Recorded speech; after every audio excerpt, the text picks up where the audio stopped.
بعد از باز کردن نرم افزار DMSS این قسمت از تصویر براتون میاد که گزینه لاگین رو میزنین. باید برای اولین بار اگه میخوایم وارد DMSS بشین باید ساین اپ. گزینه ساین اپ، ایمیلتون رو وارد میکنین.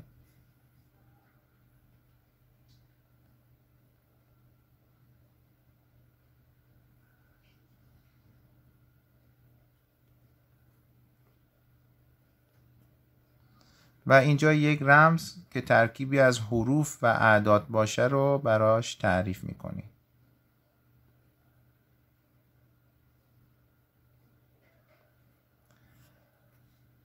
گزینه Get Verification Code رو میزنین و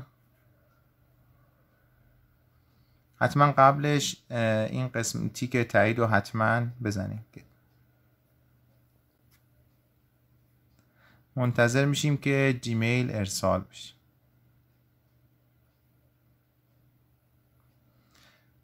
اینجا پازل رو باید کامل کنین.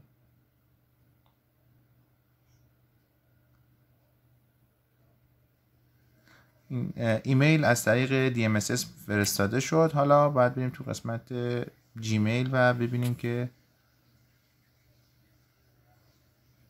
جیمیل هم که اومد، این کدی که اینجا اومده 908 636 رو تو این قسمت وارد میکنیم.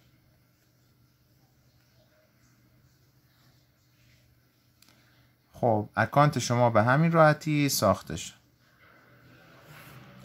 که الان همه گزینه‌ها باز شد و میتونیم بریم کارهای بعدی رو انجام بدیم.